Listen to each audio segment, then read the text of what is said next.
மாவட்டம் சோளிங்கர் அரசு மகளிர் மேல்நிலைப் பள்ளியில் ஆண்டு விழா மற்றும் மாநில அளவிலும் தேசிய அளவிலும் வாள் சண்டை, கபடி, நீச்சல், கால்பந்து, யோகா உள்ளிட்ட பல்வேறு விளையாட்டுப் போட்டிகள் வெற்றி பெற்ற மாணவர்களுக்கு பாராட்டு விழா பள்ளி தலைமை ஆசிரியர் மணிவண்ணன் தலைமையில் நடைபெற்றது. இந்த நிகழ்ச்சியில் சோளிங்கர் சட்டமன்ற உறுப்பினர் ஏ.எம். முனிரத்தினம் அவர்கள் கலந்து கொண்டு தேசிய அளவிலும் மாநில அளவிலும் வெற்றி பெற்ற மாணவிகளுக்கு கோப்பை வழங்கி பாராட்டி வாழ்த்தினார். தேசிய அளவில் வெற்றி பெற்ற 2 மாணவிகளுக்கு ஊக்கத்தொகையாக எம்எல்ஏ தன் சொந்த பணத்தில் மாணவிகளுக்கு தலா 10,000 ரூபாய் வழங்கினார். தொடர்ந்து பேசிய எம்எல்ஏ, மாணவர்கள் வரும் பொதுத் தேர்வில் 100% மதிப்பெண் பெற்று தேர்ச்சி பெற வேண்டும். அரசு பள்ளி மாணவர்களுக்கு மருத்துவ படிப்பிற்கு வழங்கிடும் இடஒதுக்கீடு 7.5% பயன்படுத்திக் கொள்ள வேண்டும். பள்ளி கல்லூரி மாணவர்களுக்கு அரசு பல்வேறு திட்டங்கள் சிறப்பாக செயல்படுத்தி வருகிறது. மாணவர்கள் அதனை பயன்படுத்திக் கொண்டு தங்கள் கல்வி பயின்று தங்கள் வாழ்வை மேம்படுத்திக் கொள்ள வேண்டும் என பேசினார். பின்னர் மாணவிகளின் கலை நிகழ்ச்சி நடைபெற்றது.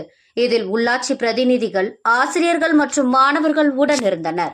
இட வசதி இல்லை என்றாலும் இங்கிருந்த மாணவிகள் ஒவ்வொரு விளையாட்டிலும் சிறப்பாக பயிற்சி பெற்று மாநில அளவிலே ஒரு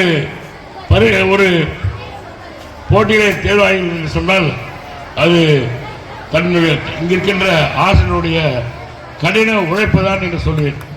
இருந்தாலும் என்னை அழைத்து என்னை கௌரவித்து மாணவிகளுக்கெல்லாம் மிதிவண்டி வழங்குகிற விழாவிலே என்னை அழைத்திருக்கின்றார்கள். அது போன்று பல விழாக்களை இந்த பள்ளியிலே என்னை அழைத்திருக்கின்றார்கள். துறையிலும் விளையாட்டுத்துறை எல்லா துறையிலும் ஒரு